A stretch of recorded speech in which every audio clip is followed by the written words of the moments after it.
Bienvenidos a una nueva edición o un nuevo capítulo del podcast de jardinería y paisajismo. Yo soy Claudio y en este espacio comparto contigo tips, trucos, estrategias, noticias, novedades, curiosidades y mucho más del mundo de las plantas para que puedas tener tu jardín más lindo cada día.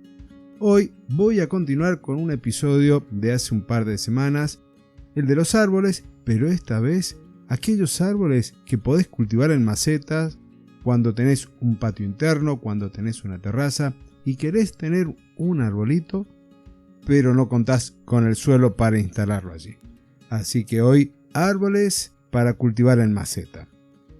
Y hablando de macetas, de contenedores para estos arbustos o árboles para tu jardín, qué mejor que ir a Personal Garden Shopper, a nuestro patrocinador, buscar el modelo que más te guste, comprarlo y que te llegue directito a tu casa si vivís en España.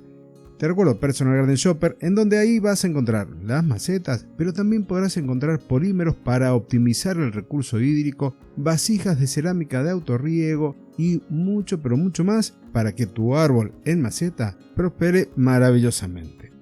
Y ahora sí, vamos con el primer árbol, un olivo, la Olea europea, bien representativo de los jardines de estilo mediterráneo. Este árbol de follaje perenne, de hojas grises pequeñas, con los años sus troncos se van a ir transformando en esculturas vivientes. No hace falta decir mucho para reconocer su nobleza, que tolera muy bien las podas y el trasplante, que es un árbol que resiste el viento, que también resiste a la sequía, pero que lamentablemente en algunas zonas se torna muy vulnerable al ataque de las hormigas.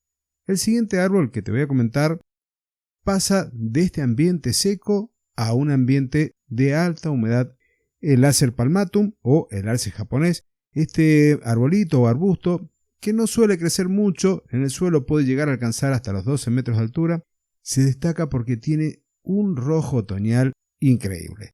Si bien puede estar a pleno sol, en muchos lugares, como por ejemplo aquí en Mendoza, la mejor ubicación es a media sombra, y que le dé un poco quizás el sol de la tarde. Las hojas se queman levemente, necesita una buena humedad de ambiente y suelos sueltos con buena cantidad de materia orgánica. Hay muchísimas variedades de Acer palmatum o de arce japonés, con hojas más finas y delicadas, con colores rojos en sus hojas. La verdad que debo de confesar que soy un enamorado de esta planta. La siguiente que te voy a comentar, que también me fascina, es la pezuña de vaca, la Bawinia candicans, nativa de Argentina. Tiene unas flores increíbles de color blanco que recuerdan a las orquídeas y sus hojas, si las mirás con detenimiento, parecen la huella en el barro que ha dejado una vaca mientras camina. De allí su nombre, pezuña de vaca o pezuña de buey. Este arbolito es sensible a las heladas. De acuerdo a la zona en donde se cultive, puede tener un follaje que se comporte como caduco o como semipersistente. Otra bawinia que me gusta muchísimo es la Bawinia variegata, que tiene flores de color rojizo. También se la conoce a esta segunda bawinia como árbol de las orquídeas o falso caoba. Y sus hojas tienen la misma forma que la Bawinia candicans, pezuña de vaca o pezuña de buey. De la familia del arce japonés, tenemos un pariente conocido como arce tridente, que es el Acer buergerianum. Este árbol de porte pequeño tiene un follaje conformado por hojas que van a virar al naranja rojo durante el otoño.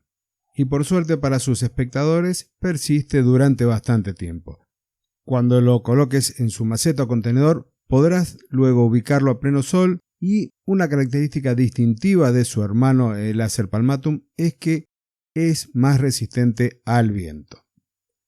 El siguiente ejemplar que podrías también cultivar en tu terraza o en un patio interno es el podocarpo, Podocarpus falcatus, que tiene hojas perennes, que tiene un color de hoja verde medio y que además puede crecer muchísimo. Este árbol de origen sudafricano puede llegar e incluso superar los 40 metros de altura. Pero como su crecimiento es muy lento, podemos llegar a cultivarlo en un contenedor. Si te gustan los árboles frutales, te cuento varios para que puedas incorporar también como una opción. El primero es el manzano en flor, el Malus floribunda. Este es un arbusto de follaje caduco que se llena de flores rosadas a principios de primavera. En verano vas a tener unas pequeñas manzanitas que van a variar en tamaño y color de acuerdo a la variedad que estés cultivando. Estas no se suelen usar para consumo directo, sino para la producción de jaleas o hacer unas exquisitas tartas.